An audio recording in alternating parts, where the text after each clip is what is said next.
எல்லாருக்கும் வணக்கம். நம்ம அழகே அழகு சீரியலில் இந்த ராஜலக்ஷ்மி இந்த பொம்பளைங்க வாழ்க்கை ஏன் தான் இவ்வளவு கஷ்டமாக இருக்கோ தெரியல. படுத்தா தூக்கமே வரமாட்டேங்குது, ரொம்ப படபடப்பாக இருக்குது. திடீர்னு மூச்சே விட முடியாமல் அடைக்க ஆரம்பிச்சிருது, திடீர்னு மூச்செல்லாம் வாங்க ஆரம்பிச்சிருது. நான் ஒரு டெஸ்ட் எடுக்கலான்னு கேட்டேன், ஆனால் உங்கள் அப்பா தான் வேண்டான்னு சொல்லிட்டாரு. சரி நான் போய் படுக்கிறேன், தூக்கம் வருதான்னு தெரியல அப்படின்னு சொல்லிட்டு போயிடுறாங்க. பாவம் அத்தையை நினச்சாதான் கஷ்டமாக இருக்குது. அன்றைக்கி அத்தை மாமாவோட சேர்ந்து எனக்கும் ஒரு டெஸ்ட் எடுத்து பார்த்துலாமேன்னு கேட்டாங்க. ஆனால் மாமா என்ன சொன்னார் தெரியுமா? நீ வீட்டில் சும்மா தின்னுடு தானே தூங்குற, உனக்கு எதுக்கு அதெல்லாம் அப்படின்னு அத்தைக்கு டெஸ்ட்டே பண்ண வேணான்னு சொல்லிட்டாங்க. ஆனால் அத்தைக்கு ஒரு ஃபுல் பாடி செக்கப் பண்ணணும் அப்படின்னு மதி சொல்கிறாங்க. ஆனால் ரேவதி சொல்கிறாங்க, அம்மாவுக்கு இதெல்லாம் வேணும். அப்பா இப்படி சொன்னாதான் அம்மாவுக்கு சுருக்குன்னு இருக்கும், இல்லாட்டினா எப்போ பார்த்தாலும் அப்பா சொல்கிறதெல்லாம் சரிதான் அப்படின்னு தலையை ஆட்டிக்கிட்டே இருப்பாங்க. நம்ம அன்னைக்கு கொடைக்கானலில் பேசின மாதிரி எங்கேயாவது அப்பயே ஓடி இருக்கணும் அப்படின்னு சொல்லி நம்ம ரேவதி சொல்லிக்கிட்டு இருக்கும்போது நம்மளாம் நினச்சதை என்னைக்கு செஞ்சுருக்கோம் அப்படின்னு சொல்லிட்டு தூங்க போயிடுறாங்க. ஆனால் நம்ம மதி ரூமுக்கு போய் ஒரே யோசனையாகவே இருக்காங்க. பக்கத்தில் சுரேஷ் வராரு. உன் வேலை தேடுற வேலையெல்லாம் எவ்வளோ தூரம் இருக்குது அப்படின்னு கேட்குறாரு சுரேஷ். எப்படியாவது 3 மாதத்தில் நான் கண்டிப்பாக ஒரு வேலைக்கு போயே தீருவேன் அப்படின்னு மதி சொல்கிறாங்க. என் வேலை எப்படி போச்சுன்னு தெரியுமா உங்களுக்கு? அது உங்கள் காலேஜ் கரஸ்பாண்டன்ட் ஏதோ வேலை இல்லை அப்படின்னு சொல்லி அமுச்சு விட்டுட்டாரு.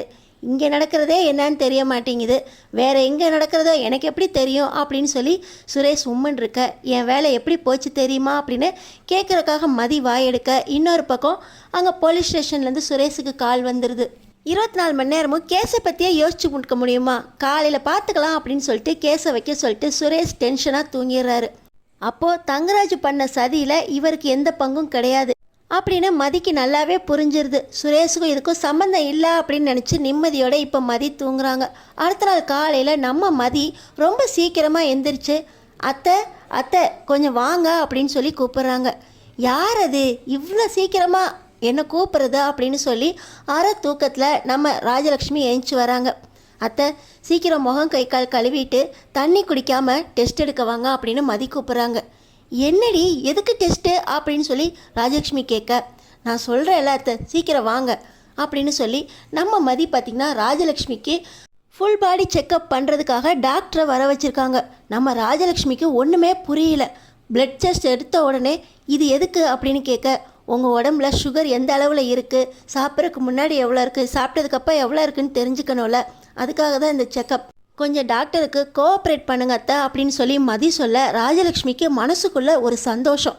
ஆனாலும் இவன் எதுக்கு இதெல்லாம் பண்ணுறா அப்படின்னு ராஜலக்ஷ்மிக்கு ஒரு பக்கம் மதி மேலே கோவம் வருது. டாக்டர் ராஜலக்ஷ்மிக்கிட்டேருந்து பிளட் சாம்பிள் எடுத்ததுக்கப்புறம் இந்த டாக்டரை யார் வர வச்சது? புள்ள பாக்கியராஜா இல்லை சுரேஷா? என் பிள்ளைக்கு என் மேலே எப்போவுமே ஒரு தனி அக்கறை இருக்குது.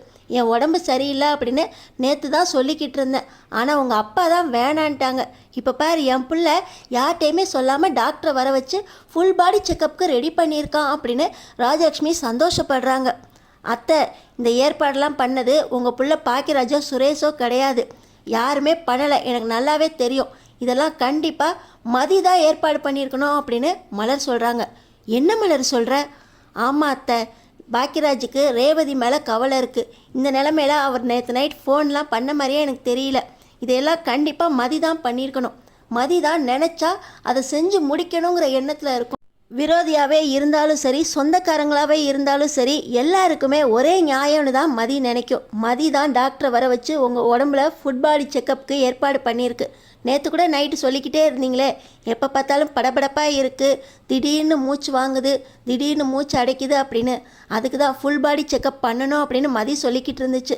நாங்கள் தான் எதையுமே கண்டுக்கலை. ஆனால் மதி நைட்டோட நைட்டாக எல்லாருக்குமே இன்ஃபார்ம் பண்ணி பாருங்கள், காலையிலேயே உங்கள் ஃபுல் பாடி செக்கப்புக்கு டாக்டரையும் வர வச்சிருச்சு அப்படின்னு மலர் சொல்கிறாங்க. இன்னொரு பக்கம் பார்த்திங்கன்னா ராகவன் அப்போ தான் ஏஞ்சி வராரு. வந்த உடனே என்ன ராஜலக்ஷ்மி என்ன நடந்துக்கிட்டு இருக்கு, யார் டாக்டரை வர வச்சது அப்படின்னு கேட்குறாரு. அது வந்துங்க, இப்போல்லாம் முன்ன மாதிரி என் உடம்பு இல்லை, எப்போ பார்த்தாலும் படபடப்பாக இருக்குது, திடீர்னு மூச்சு வாங்குது அப்படின்னு நேற்று தான் ரேவதி கிட்ட சொல்லிக்கிட்டு இருந்தேன். என் உடம்பு ரொம்ப வீக் ஆகிருக்கு அப்படின்னு மதி தான் டாக்டரை வர வச்சு ஃபுல் பாடி செக்கப்புக்கு ஏற்பாடு பண்ணியிருக்குங்க அப்படின்னு ராஜலக்ஷ்மி சொல்கிறாங்க. பொம்பளைங்க சும்மா வீட்டில் தின்னுட்டு தானே தூங்கிக்கிட்டு இருக்கீங்க. உங்களுக்கெல்லாம் ஒன்றுமே வராது. ஆம்பளைங்க நாங்கள் தான் பிள்ளைங்களை படிக்க வைக்கணும், வேலைக்கு அனுப்பணும் அப்படின்னு 1008 டென்ஷனில் இருக்கோம். எங்களுக்கு தான் பிபி, சுகரு, கொலஸ்ட்ரால் அப்படின்னு மாற்றி மாற்றி வருது. உங்களுக்கு என்ன வரப்போகுது? நிம்மதியாக தானே இருக்கீங்க. உங்களுக்கு என்ன கவலை இருக்குது? உங்களுக்கு எதுக்கு இந்த ஃபுல் பாடி செக்கப்? இதுக்கெல்லாம் காசு யார் கொடுக்க போகிறா அப்படின்னு சொல்லி ராகவன் சொல்கிறாரு. என்னங்க, அப்போ என் உடம்பை பற்றி யாரும் கவலைப்பட வேண்டாமாங்க அப்படின்னு சொல்லி ராஜலட்சுமி சொல்லிக்கிட்டு இருக்கும்போது அப்போ டாக்டர் வந்துடுறாங்க. நீங்கள் இப்போ சாப்பிட்டதுக்கப்புறம் மறுபடியும் சுகர் டெஸ்ட் பண்ணணும், கொலஸ்ட்ரால் எவ்வளோ இருக்குதுன்னு பார்க்கணும், வெறும் வயிற்றில் எவ்வளோ இருக்குது, சாப்பிட்டதுக்கப்புறம் என்ன இருக்குது அப்படின்னு எல்லாமே செக் பண்ணணும். இப்போ பேசிக்கிட்டு இருந்தீங்கன்னா உங்களுக்கு பிபி ஏறிடும், அதனால் கொஞ்சம் அமைதியாக இருங்க மேடம் அப்படின்னு அந்த டாக்டர் சொல்கிறாங்க. நம்ம மதி பார்த்திங்கன்னா, மாமா ஃபுல் பாடி செக்கப்புக்கு டாக்டர் வந்திருக்காங்க, அவங்க சொல்கிறபடி நடந்துக்கோங்க, எல்லாம் அப்புறம் பேசிக்கலாம் அப்படின்னு மதி சொல்கிறாங்க. மதி அப்படின்னு சொல்லி ராஜலட்சுமி சொல்ல, நீங்கள் வாங்கத்த அப்படின்னு சொல்லி நம்ம மதி கூட்டிகிட்டு போய் காலையில் அவங்களுக்கு செய்ய வேண்டிய எல்லாமே செஞ்சு, அத்தை இப்போ சாப்பிட்டு வாங்க, சாப்பிட்டு 2 மணி நேரம் கழித்து மறுபடியும் பிளட் எடுப்பாங்க அப்படின்னு மதி சொல்கிறாங்க. இந்த வீட்டில் பெரியவங்கன்னு எதுக்கு இருக்கோனே தெரியல. எங்கள்கிட்ட கேட்டு ஒரு முடிவு எடுக்கணும்னு கூட இந்த வீட்டில் யாருக்கும் சொல்ல தெரியல. நேற்று என்னன்னா மாப்பிள்ளை வந்து காலிலே விழுந்து ரேவதியை கூப்பிட்றாரு, ஆனால் ரேவதியை போக வேண்டாம் அப்படின்னு பாக்கியராஜ் முடிவு எடுக்கிறான். இன்றைக்கி என்னன்னா அவளுக்கு டெஸ்ட் எடுக்கக்கூடாது அப்படின்னு நான் சொல்லி எனக்கு டெஸ்ட் எடுக்கிறதுக்கு டாக்டரை வர வச்சா, இப்போ மதி அவளாக முடிவு பண்ணி அத்தைக்கு டெஸ்ட் எடுக்கிறேன் அப்படின்னு டாக்டரை வர வச்சிருக்கா. கேட்டால் இப்போ பேசாதீங்க, டாக்டர் போனதுக்கப்புறம் பேசுங்க அப்படின்னு எனக்கே ஆர்டர் போடுறான். இந்த வீட்டில் என்னதான் நடக்குது அப்படின்னு சொல்லி ராகவன் கோவப்படுறாரு. ராகவன் மலர்கிட்ட கத்திக்கிட்டு இருக்கும்போதே சுரேஷும் பாக்கியராஜும் வராங்க. என்னப்பா இங்கே ஏன்பா சத்தம் போட்டுட்டு இருக்கீங்க காலையிலேயே அப்படின்னு சொல்லி அப்போ தான் அவங்க எழுந்துச்சி வராங்க. இங்கே என்ன நடக்குதுன்னு யாருக்குமே தெரியல, அவங்களா முடிவு எடுத்துக்கிட்டு இருக்காங்க. பாருடா, உங்கள் அம்மாவுக்கு டெஸ்ட்டு வேண்டாம், எனக்கு மட்டும்தான் ஃபுல் பாடி செக்கப் பண்ணணும்னு சொன்னேன்ல, இந்த வீட்டு மகாராணி அவங்களே டாக்டரை வர வச்சு உங்கள் அத்தைக்கு டெஸ்ட் எடுத்துக்கிட்டு இருக்கா அப்படின்னு சொல்லி ராகவன் சொல்கிறாரு. ஆமாப்பா, அம்மா அன்றைக்கே டெஸ்ட் எடுக்கலான்னு சொன்னாங்க, நீங்கள் தானே வேண்டான்னீங்க. அம்மாவுக்கும் பயம் இருக்கும்ல, அவங்களுக்கும் வயசாகுதுப்பா, 60 வயசு தாண்டி போனாலே அப்பப்போ செக் பண்ணிக்கிட்டே இருக்கணும். ஃபுல் பாடி செக்கப் பண்ணால் தான் அவங்க உடம்புல எது வீக்காக இருக்குது, என்னென்ன ட்ரீட்மெண்ட் எடுக்கலாம், என்னென்ன சாப்பிட்லாம் அப்படின்னு டாக்டர் சொல்லுவாங்க அப்படின்னு சொல்கிறாங்க. ஆம்பளைங்களுக்கு இருக்கிற டென்ஷனு பொம்பளைக்கு எதுக்கடா இருக்க போகுது? பொம்பளைங்களுக்கு இதெல்லாம் தேவையா? அதுவும் வீட்டுக்கே வர வச்சு செக்கப் பண்ணிக்கிட்டு இருக்கா, இதுக்கெல்லாம் யார் காசு கொடுக்க போகிறா அப்படின்னு சொல்லி ராகவன் சொல்கிறாரு. அப்பா, காசு விஷயத்த கணக்கு பார்க்காதீங்கப்பா, 2 பிள்ளைங்களும் சம்பாதிக்கிறோம், நாங்கள் கொடுக்குறோம்ப்பா அப்படின்னு சொல்லி பாக்கியராஜ் சொல்கிறாரு. இன்னொரு பக்கம் சுரேஷ், என்னண்ணா அம்மாவுக்கு இதெல்லாம் தேவையாண்ணா அப்படின்னு சொல்லி சுரேஷ் கேட்க நம்ம ராஜலக்ஷ்மிக்கு கண்ணில் கண்ணீர் வர ஆரம்பிச்சிருது. நான் பெத்த பிள்ளை எனக்கு தேவையான்னு கேட்குறான் பாருமா அப்படின்னு மதிக்கிட்ட சொல்கிறாங்க. அத்தை, நீங்கள் யாரையுமே யோசிக்காதீங்க, உங்கள் பேரன் பேத்திங்களை கையில் எடுத்து விளையாடுறதுக்கு நீங்கள் நல்லா இருக்க வேண்டாமா? உங்கள் உடம்ப ஹெல்த்தியாக பார்த்துக்கணும் அத்தை அப்படின்னு மதி சொல்கிறாங்க. மதி, மாமா ரொம்ப கோவமாக இருக்கார், அவர் ரொம்ப சத்தம் போடுவார் மதி, டாக்டர் வேணா போ சொல்லிடுவோம் அப்படின்னு சொல்கிறாங்க. இல்லை அத்தை, டாக்டரை வர வச்சது நான், இந்த ப்ராப்ளம் முடியட்டும், நானே மாமா கிட்ட பேசுகிறேன் அப்படின்னு மதி சொல்கிறாங்க. என்னமோ பண்ணுங்க அப்படின்னு சொல்லிட்டு ராகவன் வாக்கிங் கிளம்பிடுறாரு. இன்னொரு பக்கம் ராஜலக்ஷ்மிக்கு தேவையானதெல்லாம் கொடுத்து எல்லா ட்ரீட்மெண்ட்டையும் எடுத்து காலையில் 9 மணிக்கெல்லாம் டாக்டர் வந்து, மேடம் உங்களுக்கு சாயந்தரமே நான் ரிப்போர்ட்லாம் அனுப்பிடுறேன் மேடம் அப்படின்னு சொல்லிட்டு கிளம்புறாங்க. இப்போ ராஜலக்ஷ்மி பார்த்தீங்கன்னா ஓஞ்சு போய் வந்து சோஃபாவில் உட்காராங்க. பக்கத்தில் இருக்கிற ராகவன், உனக்கு எதுக்கடி இந்த செக்கப்லாம்? நீ பொம்பளை தானே, உங்ககிட்ட இருந்து கொஞ்சம் தான் ரத்தம் எடுத்திருப்பாங்க, அதுக்கே இந்த அளவுக்கு அசந்து போயிட்ட, உடம்புல ஒன்றுமே இல்லைன்னு வரப்போகுது, அதுக்கப்புறம் செஞ்ச காசு தண்டமாக தான் போக போகுது அப்படின்னு சொல்லி ராகவன் சொல்கிறாரு. என்னங்க, உண்மையாக என் உடம்புல ஏதாவது இருக்கதாங்க செய்யும், எனக்கும் பிபி சுகரு எல்லாம் ஏறி போயிருக்குங்க, வீட்டில் பிரச்சனை இல்லாமலாங்க இருக்குது, பிரச்சனையே இல்லாட்டினாலும் அப்பப்போ எனக்கே படபடப்பாக இருக்குதுங்க அப்படின்னு ராஜலக்ஷ்மி சொல்கிறாங்க. உடனே ராகவன், பொம்பளைங்களுக்கு இதெல்லாம் கனவு தான், ஆம்பளைங்களுக்கு இருக்க மாதிரியே நம்மளுக்கு வந்துடுமோ அப்படின்னு உனக்கு எல்லாமே கனவுலே நடக்குது, அதுக்கு தான் இப்போ தண்டமாக காசை இழுத்து விட்ருக்க அப்படின்னு சொல்லி ராகவன் சொல்ல, அப்பா அம்மா நல்லா இருக்கணும், இதுக்கு காசெல்லாம் கணக்கு பார்க்காதீங்கப்பா அப்படின்னு சொல்ல, என்னடா உனக்கு உத்தியோகத்தில் பதவி உயர்வு வந்திருக்குன்னு திமுறா, இருக்கிற காசெல்லாம் இப்படி காசாக கறி ஆக்கணுமா அப்படின்னு ராகவன் கேட்குறாரு. இதெல்லாம் கறி ஆகாதுப்பா அப்படின்னு சொல்ல நம்ம மதி நேராக ராகவன்கிட்ட வராங்க. அவங்கவுங்க உடம்புல இருக்கிறது அவங்கவுங்களுக்கு தான் தெரியும், பொம்பளைக்கு வராது ஆம்பளைக்கு வராது அப்படின்னு வியாதியில் என்னங்க உங்களுக்குலாம் கணக்கு வேண்டியிருக்கு, அவங்களுக்கு முடியலன்னு சொல்கிறாங்க, டாக்டர்கிட்ட கூட்டிகிட்டு போகிறது கூட கணக்கு பார்ப்பீங்களா? வியாதிக்கு ஆம்பளை பொம்பளைலாம் வித்தியாசம் தெரியாதுங்க அப்படின்னு சொல்லி நம்ம மதி சொல்கிறாங்க. மாமா, நாளைக்கே அத்தைக்கு ஏதாவது ஒன்றுனா இந்த டெஸ்ட்டை எடுக்காமல் விட்டுட்டோமேன்னு கவலை இருக்கும்ல. ரிப்போர்ட் வரட்டும் மாமா, அதில் தெரிஞ்சிடும். அத்தை சொல்கிறதெல்லாம் உண்மைதான் மாமா அப்படின்னு மலர் சொல்கிறாங்க. என்ன மலரு, நீயும் மதியும் கூட்டு சேர்ந்துக்கிட்டு இப்படி அத்தையை உங்கள் பக்கம் இழுத்துக்கிட்டு இருக்கீங்களா? அவளுக்கெல்லாம் எதுவும் வராது, கல் மாதிரி தானே இருக்கா அப்படின்னு சொல்லி ராகவன் சொல்கிறாரு. இப்போ நம்ம ரேவதி வராங்க. என்னப்பா நீங்கள் எப்போ பார்த்தாலும் பொம்பளைங்க பொண்டாட்டி அப்படின்னு இருக்கீங்க. ஆம்பளைக்கு நாம் நல்லா இருக்கணும், பொண்டாட்டி நம்மளை இப்படியெல்லாம் கவனிக்கணும்னு யோசிக்கிறீங்களே தவிர பொண்டாட்டி நல்லா இருக்காளா, அவளை நம்ம எப்படி கவனிக்கணும்னு எந்த ஆம்பளைக்குமே அக்கறை இல்லை. அப்பாவாக இருந்தாலும் சரி, புருஷனாக இருந்தாலும் சரி, எல்லாருக்குமே ஒரே மாதிரி தான் இருக்கீங்க. உங்களை மாதிரி தான் உங்கள் மாப்பிள்ளையும் இருக்காரு அப்படின்னு சொல்லி ரேவதி சொல்கிறாங்க. நீ சும்மா பேசாத ரேவதி, நேற்றே மாப்பிள்ளை கூப்பிட்டோன்னே நீ போயிருக்கணும். இனிமேட்டு மாப்பிள்ளை உன்னை கூப்பிட வருவாருன்னு நினைக்கிறியா? மாப்பிள்ளை தான் என் காலில் விழுந்து மன்னிப்பு கேட்டாரே, உன்னையும் இனிமேல் அடிக்க மாட்டேன், உங்ககிட்ட கோவப்பட மாட்டேன்னு பேசிட்டாரே, இன்னமும் உனக்கு என்னதான் வேணும்? பிறந்த வீட்டிலே இருந்து நீ என்னதான் சாதிக்க போகிற? வீட்டில் சும்மா தானே இருக்க போகிற அப்படின்னு ராகவன் சொல்கிறாரு. ஆமாப்பா, நான் சும்மா தான் இருக்க. கல்யாணம் பண்ணி கொடுத்துட்டா பொண்ணுங்க அவங்க அப்பா அம்மா வீட்டிலேருந்து தங்குனா உங்களுக்கு நாங்களாம் சும்மா தான் இருக்கமா அப்படின்னு சொல்லி ரேவதி அழுகுறாங்க. அப்பா என்ன பேசுகிறீங்க? இவ என் தங்கச்சியை நான் பார்த்துக்குவேன், அவளை சும்மா இருக்கீங்கன்னு சொன்னீங்க அவ்வளோதான் அப்படின்னு சொல்லி பாக்கியராஜ் சொல்கிறார். பாத்தியாடா, ஒரு நாள் உன் தங்கச்சி வீட்டில் வந்து இருந்ததுக்கே நமக்குள்ளேயும் பிரச்சனை வந்துருச்சு. எவனும் இருக்கவங்க இருக்க வேண்டிய இடத்துல தாண்டா இருக்கணும். இருக்கிற இடத்த விட்டுட்டு வேறு இடத்துல வந்து இருந்தால் எல்லா பக்கமும் பிரச்சனை தான். ரேவதி இன்னைக்கு சாயந்தரமே மாப்பிள்ளை வீட்டுக்கு கிளம்பி போகணும். மாப்பிள்ளை வந்து கூப்பிட்றாரோ இல்லையோ, ரேவதி அவங்க வீட்டுக்கு கிளம்பி போகணும் அப்படின்னு சொல்கிறாரு. நம்ம ரேவதி பார்த்திங்கன்னா, இல்லைப்பா அவர் எப்போ எப்படி பேசுவார்னே தெரியாது, அவருக்கு அப்பப்போ கோவம் வருது.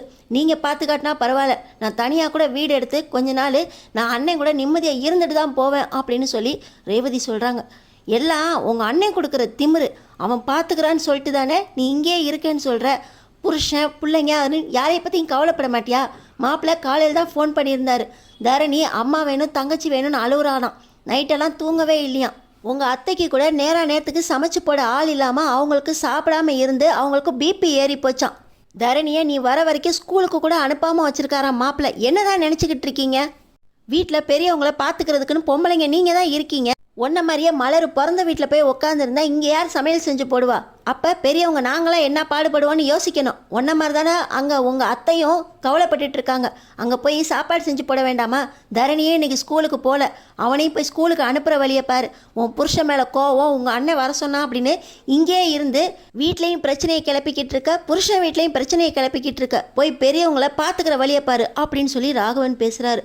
பார்த்தீங்கன்னா இப்போ ராஜலக்ஷ்மி, என்னங்க என்ன இருந்தாலும் மாப்பிள்ளை கையை நீட்டி அடிச்சிருக்கக்கூடாது, நீங்கள் என்னன்னா மன்னிப்பு கேட்டாருங்கிறதுக்காக மறுபடியும் அனுப்பி வைக்கிறேன்றீங்க அப்படின்னு ராஜலக்ஷ்மி சொல்கிறாங்க. ஆமாம், பொம்பளைங்களுக்கு இதை விட வேறு என்ன வேலை? அவள் ஏதாவது தப்பு பண்ணியிருப்பா, அதுக்கு தானே மாப்பிள்ளை அடித்தாரு அப்படின்னு சொல்லி ராகவன் சொல்கிறாரு.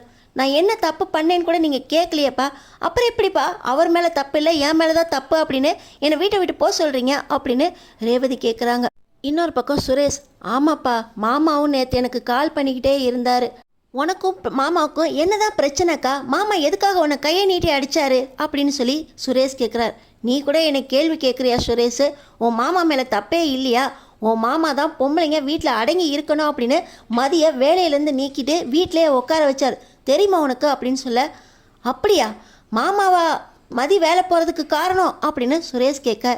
ஆமாம் சுரேஷ், உன் மாமா தான் காலேஜ் கரஸ்பாண்டன்ட் கிட்ட பேசி பொம்பளைங்களாம் வீட்டில் தான் அடங்கி இருக்கணும், இவளால் வீட்டில் ரொம்ப பிரச்சனை வருது, அதனால் மதியை டெர்மினேட் பண்ணிருங்க அப்படின்னு காலேஜ் கரஸ்பாண்டன்ட் கிட்ட பேசியிருக்காரு. அதனால தான் மதியோட வேலை போச்சு.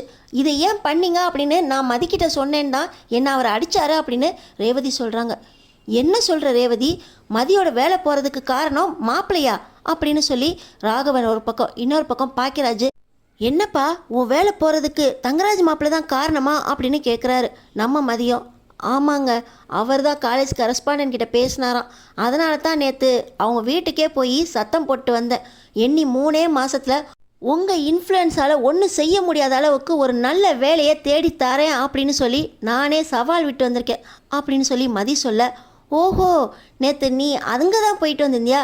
நீ வீட்டுக்குள்ளே நுழைஞ்சு அடுத்த நிமிஷமே ரேவதி பாக்கியராஜோட வீட்டுக்கு வந்திருக்கா.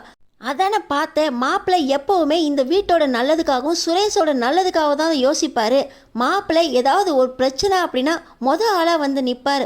ஆனால் மாப்பிள்ளையை நம்மளே கவலைப்பட வச்சிட்டோம். நல்லவனா இருந்த மாப்பிள்ளை இப்போ கெட்டவனா தெரியிறேனா அப்படின்னு மாப்பிள்ளையே அப்படி கையை நீட்டி கேட்டார். எனக்கு அப்பயே உடஞ்சி போச்சு, நம்ம மாப்பிள்ளை அப்படி பண்ணியிருக்க மாட்டாரே அப்படின்னு.